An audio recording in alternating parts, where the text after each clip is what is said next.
We are not doing rallies any longer. We're doing virtual rallies. We're doing virtual town hall meetings. And so I'm taking all the precautions everyone else should be taking. I love doing rallies, and we bring many thousands of people out to our rallies. We're not doing that right now. In fact, our entire staff is working from home.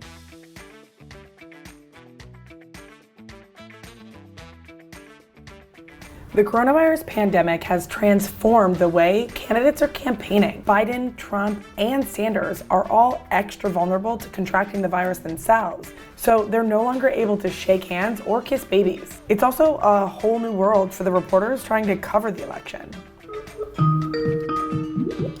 Hey, this work for you? Yes, this works great. If this had happened last year when reporters were still chasing down candidates on the sidewalk and in parking lots, that would have been a much greater effect. In a normal environment, you're able to talk to people in a crowd, on streets, to know how people are responding to a campaign. And I think it requires a heavier lift now to do more than just react to your Twitter feed, but to try to find people in real life when everybody in real life is secluded in their homes. We're at a point in the election cycle where, under ordinary circumstances, campaigning would almost be at full swing. You would see advertisements, contrasting ads between Joe Biden and Donald Trump. And instead, you have a campaign that has gone completely, it's really gone frozen. The first real taste of this new normal was the March debate. The debate was originally scheduled to take place at the Arizona Federal Theater in Phoenix with 5,000 audience members. But due to the pandemic, it was moved to a studio in Washington, D.C. Since Biden's major victory in South Carolina, he went on to win 17 out of the 25 following primaries. Most recently, victories in Arizona, Illinois, and Florida. But the campaign couldn't celebrate the way that they normally would. I look forward to answering your questions, assuming you don't have more technical difficulties. It clearly was different and off, and I think that is a totally fair thing to happen because it reflects a time that is totally different and off. Biden's been able to hold on to a significant lead over Sanders, so the real test for his campaign will be if he can hold voters' attention against Trump's regular briefings on the coronavirus. And you're live. These briefings are an important opportunity to inform and reassure the American public. They're not a place for political attacks or to lash out at the press. And what about the president's reelection campaign? You talk to people who are close to the president, they'll tell you that for now at least, Trump's reelection hopes really hinge on his ability to manage this crisis.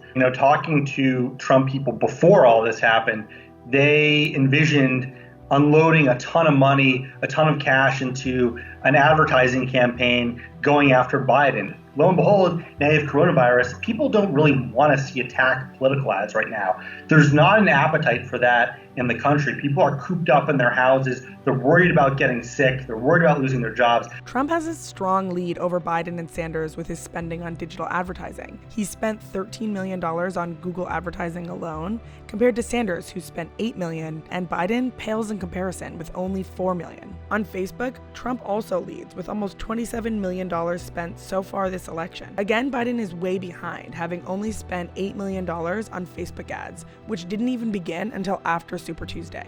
A lot of what the Trump campaign has been doing has been digitally focused, whether it's training volunteers, whether it's fundraising. And so I'm just not sure the extent to which the Biden people have been able to catch up because mainly they've been focused on winning the nominations. There hasn't been this level of disruption to a U.S. election for a very long time. I'm talking 1918, when the Spanish influenza disrupted the midterm elections.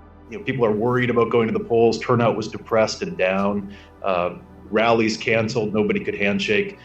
So for a reminder that in 2 years the world is not over, it's not a bad thing to go back and read some of those clips. It seems very similar. So far, 10 primaries have been postponed, and candidates are trying to calm the electorate by reminding them this country has survived adversity in the past. A moment in American and world history that nobody alive has ever experienced.